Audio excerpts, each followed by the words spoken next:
Terminons par une notion assez simple qui est la surcharge de méthode.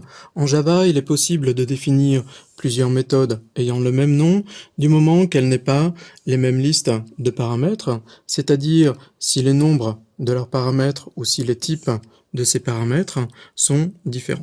C'est donc ce qu'on appelle la surcharge de méthode et c'est très pratique quand on doit écrire des méthodes qui doivent faire des traitements de même nature mais dont ces traitements doivent dépendre du type des paramètres.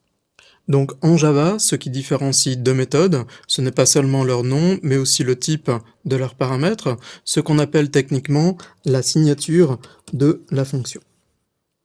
À noter que le type de retour, lui, ne fait pas partie de cette distinction.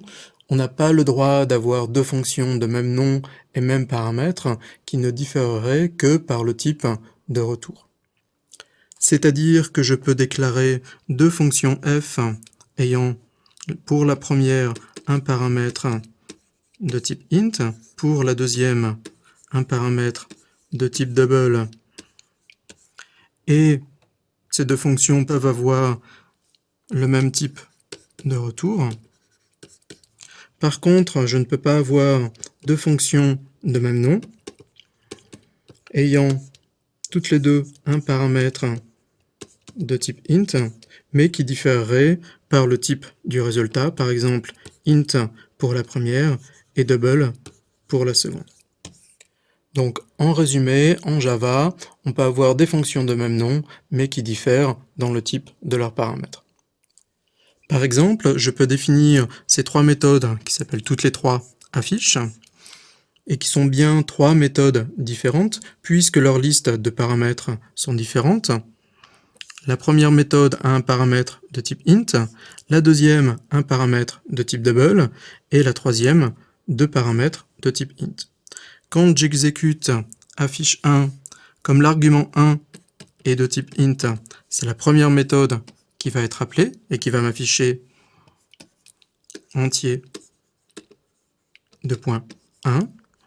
Quand j'exécute affiche 1.0, l'argument est de type double, et c'est la deuxième méthode qui va être appelée, qui va m'afficher réel de point 1.0, et quand j'exécute affiche 1,1, c'est la troisième méthode qui va être appelée, x1 va valoir 1, x2 1 également, et la méthode va m'afficher couple 1,1.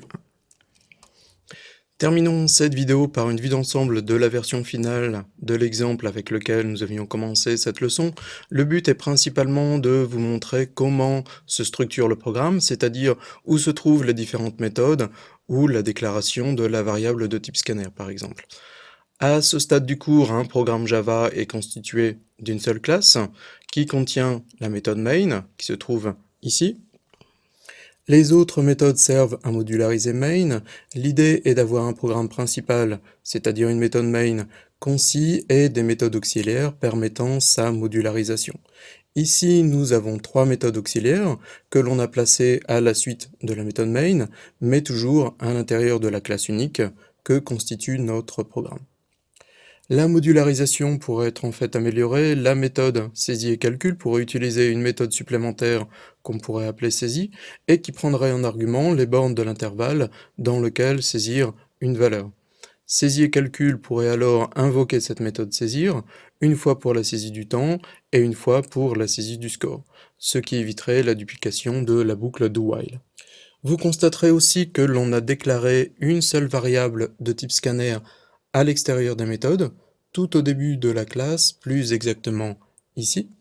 Cette variable s'appelle clavier et elle est accessible par toutes les méthodes qui sont définies entre cette accolade ouvrante et cette accolade fermante. On dit que la variable clavier est de portée globale dans toute la classe. En effet, cette variable clavier est utilisée ici et ici, dans la méthode saisie et calcul, mais l'on peut parfaitement imaginer qu'elle soit utile à d'autres méthodes du programme. Déclarer qu'une seule variable de type scanner, c'est ce qu'on fait généralement pour des programmes simples avec une seule classe contenant la méthode main comme ici.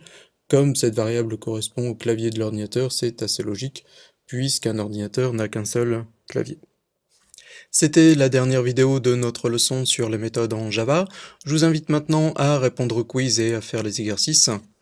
Bon courage!